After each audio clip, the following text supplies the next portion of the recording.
The arena shimmered with alien energy fields as contestants from across the galaxy gathered for the most brutal competition in the known universe.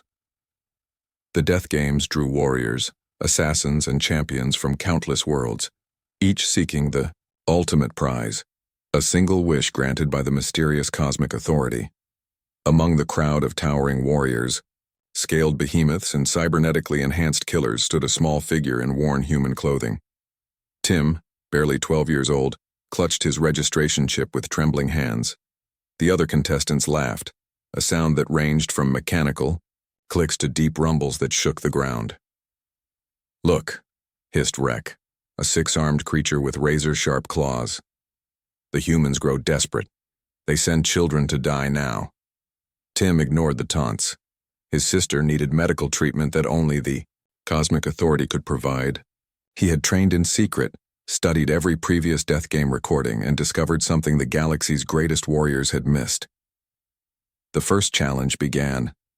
A maze filled with deadly traps and predatory creatures. Contestants had 1 hour to reach the exit. Most charged forward with brute strength. Tim took a different approach. While others demolished walls or fought through hordes of mechanical beasts, Tim noticed patterns in the floor tiles. His small fingers traced the subtle markings that older, larger competitors overlooked. Following the sequence, he navigated the maze, avoiding every trap and enemy. He emerged first, to stunned silence. The second challenge tested combat prowess. Contestants faced holographic opponents that matched their strength and speed. As Tim stepped into the ring, the crowd prepared for his swift defeat. The hologram appeared, a perfect copy of Tim, but enhanced with alien combat algorithms. Instead of fighting, Tim sat down cross-legged. "I forfeit," he announced. The arena erupted in confusion. The rules stated that forfeit meant elimination, but Tim had read the fine print. Forfeit during holographic combat meant the contestant faced their own fears instead. For warriors, this was terrifying. For Tim, it was Tuesday afternoon homework anxiety. The hologram shifted, becoming a disappointed teacher with a gradebook. Tim shrugged and solved imaginary math problems until the timer expired. Another victory. Word spread quickly. The human child was using the rules against themselves. Competitors began studying the regulations, but Tim stayed ahead. In the gravity challenge, where contestants had to maintain balance under increasing gravitational pressure, Tim's light weight became an advantage. While others struggled at 5 times Earth gravity, he performed handstands at 12 times standard. The weapon mastery trial required contestants to demonstrate skill with unfamiliar alien armaments.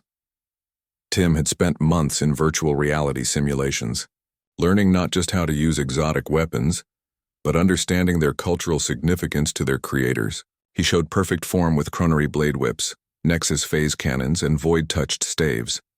The alien judges were forced to award maximum points. By the finals, only Tim and Gron remained.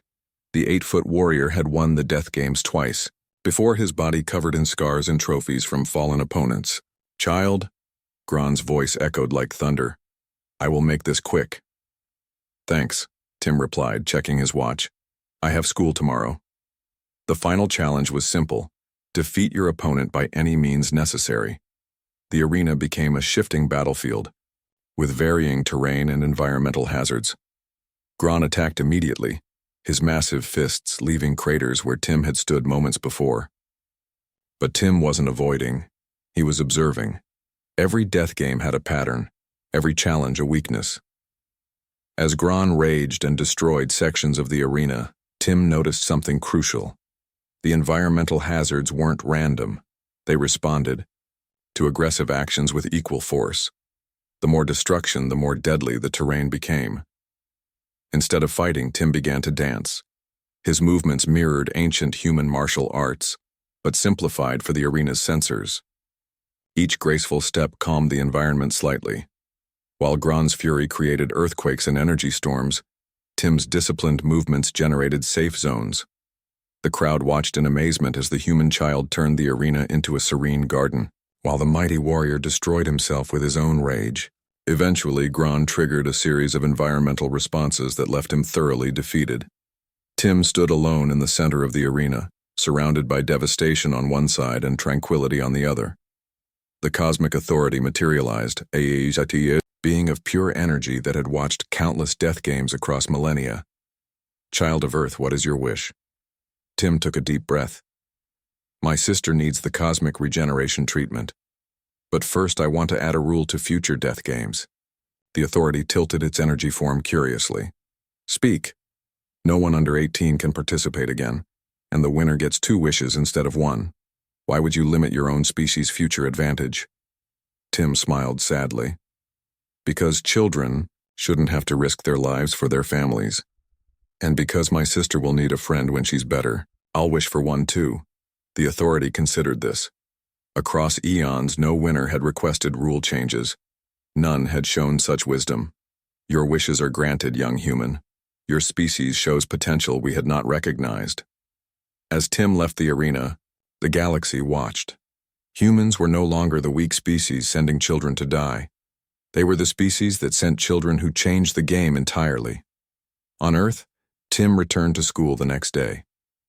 His sister's treatments had begun, and he'd made an interesting friend, a reformed warrior named Gran, who decided teaching human children alien combat techniques was more fulfilling than winning death games. The death games continued across the stars, but they were forever changed.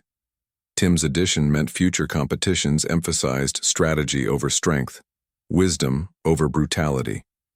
And on every registration form, in multiple languages, was a warning: